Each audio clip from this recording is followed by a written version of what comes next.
வணக்கம் நலம்தானா விவர்ஸ். இன்னைக்கு ஃப்ரூட்ஸ் எல்லாம் வச்சு காஷ்மீரி புலாவ் செய்ய போகிறோம். அது காஷ்மீரி புலாவ்னாவே இந்த ஃப்ரூட்ஸ் தான் முக்கியம். அதுக்கு ஆப்பிள், திராட்சை, மாதுளம்பழம் எடுத்துருக்கோம். வேறு பழம் இது அன்னாசி பழம் இருந்தாலும் எடுத்துக்கலாம். நட்ஸுங்க, முந்திரி பருப்பு, பாதாம் பருப்பு, அக்ரூட்டு, பிஸ்தா இதெல்லாம் எடுத்து ரெடியாக வச்சுருக்குறோம். அப்புறம் பட்டை, கிராம்பு, ஏலக்காய் இது மூணும், கொஞ்சம் சோம்பு பவுடர், உப்பு, குங்கும பூ கொஞ்சோண்டு. இப்போ அடுப்பை பற்ற வச்சு நெய் ஊற்றியாச்சு. நெய் சூடானதுக்கப்புறம் பட்டை, கிராம்பு, ஏலக்காய் இதெல்லாம் போட்டு தாளிச்சிடணும்.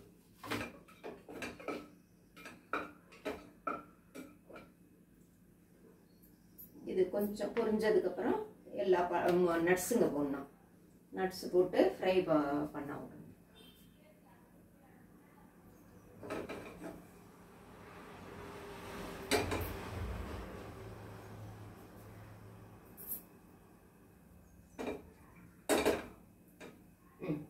சரி, நட்ஸ் எல்லாம் எடுத்து வச்சது போடுது.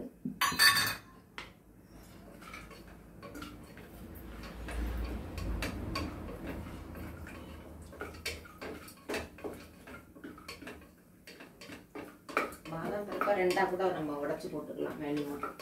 இதுலேயே நெய்யிலேயே நல்லா வறுபட்டுறோம். வேணும்னா பெருசாக இருக்கப்போ ரெண்டாக உடச்சி போட்டுக்கலாம். இப்போ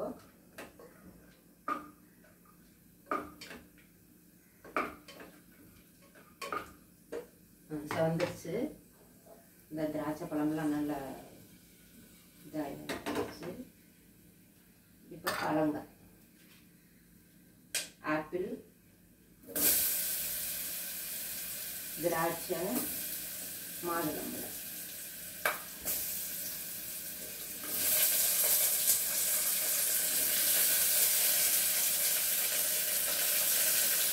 போட்டு ஒரு நிமிஷம் 2 நிமிஷம் நெய்யிலேயே வதங்கினா போதும். வதங்கிட்டு அரிசியும் போட்டு கொஞ்சம் அந்த ஈரத்தன்மை இல்லாத வரையிலும்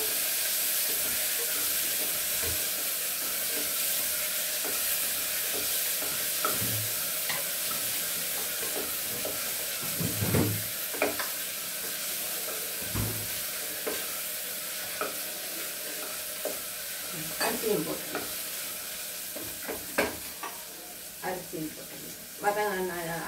பாஸ்மதி ரைஸ் எடுத்துருக்குது. இது எனக்கு ரொம்ப நேரம் நம்ம ஒரு கொஞ்ச நேரம் 10-20 நிமிஷம் ஊறுனா போதும். இது இந்த நெய்யில் கொஞ்ச நேரம் வதங்கணும். அப்போதான் நல்லா தண்ணி உடனே ஊற்றிடக்கூடாது. இப்போ இது தண்ணி 1 கப்பு பாஸ்மதி ரைஸ் எடுத்துட்டோம்னா 2 பங்கு ஊற்றணும். இப்போ 2 மினிட்ஸ் இதோட நல்லா இதாகணும், வதங்கணும். அதுக்கப்புறம் பால் கொஞ்சம் ஒரு 50 மில்லி அளவு பால் ஊற்றி இது ரொம்ப அப்படியே நம்ம அரிசி உடஞ்சிடும். அதனால நம்ம மெதுவாக கிளறணும். இப்போ நான் கிளறது வேற மாதிரி உங்களுக்கு தெரியும். ஆனால் நான் மெதுவாக தான் உள்ளுக்குள்ள கிளறேன். இப்போ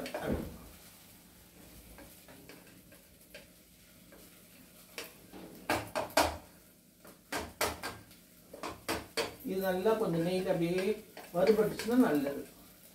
இப்போ நம்ம உப்பு,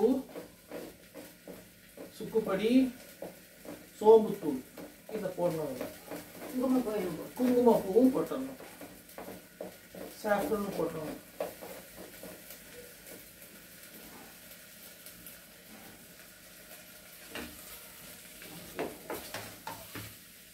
இப்போ இதில் பால், காய்ச்சாத பால், பச்சைப்பால் ஊற்றணும்.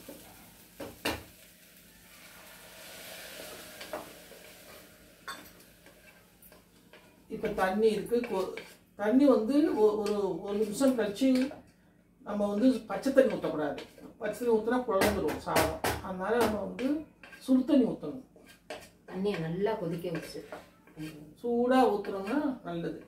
இப்போ ஒரு நிமிஷம் நம்ம இப்போ பால் போட்டதுனால ஒரு நிமிஷம் இதில் அப்படியே மெதுவாக கிண்டிட்டு விட்டுறணும். இல்லாட்டி அரிசி உடஞ்சிரும். ரொம்ப சுலபம், சீக்கிரம்.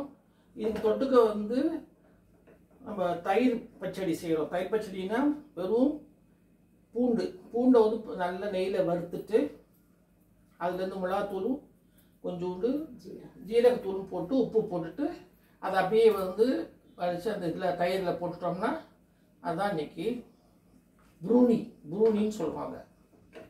காஷ்மீரி புலாவுக்கு வந்து தொட்டுக்க அதுதான். ப்ரூனி ரொம்ப டேஸ்டியாக ரொம்ப நல்லாயிருக்கும்.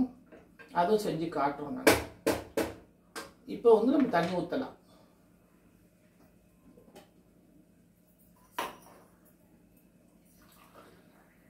இப்போ அரிசி எவ்வளோ எடுத்துருக்கீங்க? இதில் ஒரு டம்ளர். இதில் ஒரு டம்ளர் தண்ணி எடுத்துருக்காங்க. இப்போ 2 கிளாஸ் தண்ணி ஊற்றணும்.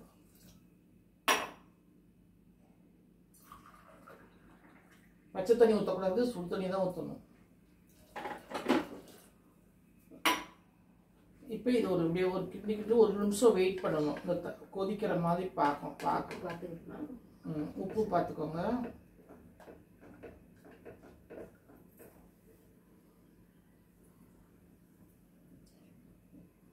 இது சுற்றிலும் கொதிக்கணும் நல்லா. உப்பு பத்தலை, இன்னும் கொஞ்சம் போடணுங்கிறாங்க. இது காஷ்மீரி புலாவ் ரொம்ப சூப்பராக இருக்கும், டேஸ்டியாகவும் இருக்கும். நீங்கள் செஞ்சு பாருங்க.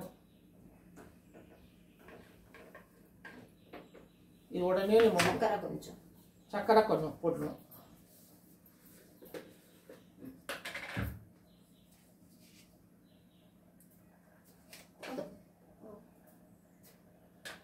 இப்போ கொதி வந்துருச்சு, நம்ம மூடிடலாம்.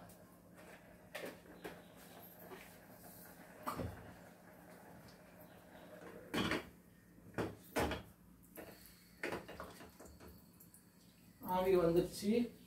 குண்டு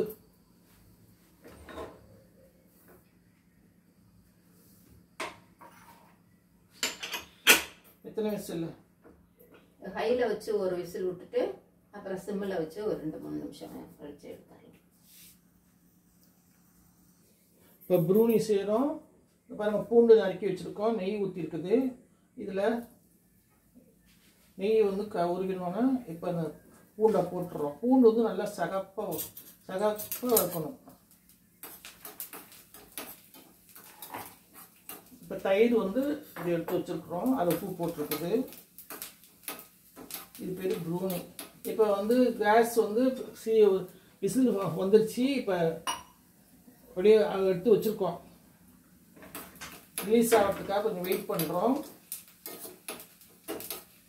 இது பாருங்க, இதுக்குள்ள ப்ரூனி செஞ்சிடலாம். நல்லா சகப்பாக வறுத்தாதான் நல்லா இருக்கும். வாயில் போகிறப்ப ரொம்ப டேஸ்டியாக இருக்கும். இந்த பிரியாணிக்கு ரொம்ப நல்லா இருக்கும்.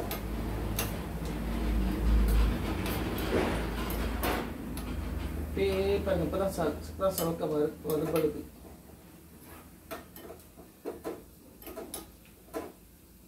நல்லா ப்ரௌனிஷாக வரணும். இன்னும் பூண்டு வேணுன்றவங்க இன்னும் கொஞ்சம் சேர்த்துக்கலாம். நாங்கள் கம்மியாக நிறையா இருக்குதுன்னா நம்ம சேர்த்துக்கலாம். நம்ம கம்மியாக தான் வச்சுக்கிறோம்.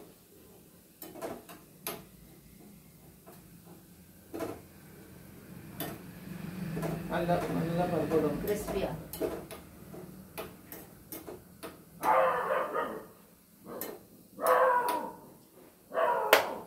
இதுக்கு ரெடியாக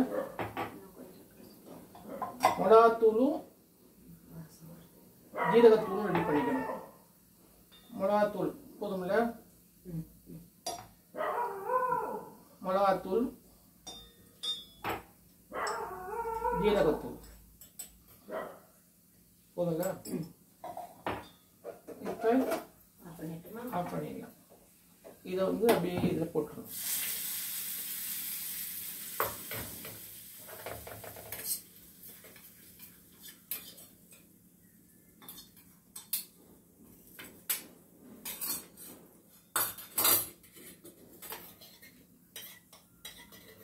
சூப்பர் டேஸ்டியாக இருக்கும். நம்ம தயிர் இன்னும் கொஞ்சம் வேணும்னா ஆட் பண்ணிக்கலாம். நம்ம தயிர் கம்மியாக எடுத்துருக்கோம். வேணும்னா நம்ம கொஞ்சம் ஆட் பண்ணிக்கலாம். நல்லா அந்த சில்லி பவுடருக்கும் ஜீரக பவுடருக்கும் அந்த பூண்டு வறுத்ததுக்கும் டேஸ்டியாக இருக்கும். நெய் ஊற்றுறதுக்கு இந்த தொட்டுக்கிறதுக்கு ரொம்ப நல்லா இருக்கும். நம்ம முதல்ல உப்பு போட்டோம். ரொம்ப சிம்பிள். நமக்கு யாராவது திடீர்னு விருந்தாளி வந்திருக்காங்கன்னா ஃப்ரூட்ஸ் இருக்குதுன்னு சொன்னால் நம்ம அந்த மாதிரி செஞ்சிடலாம். டக்குன்னு செஞ்சிடலாம்.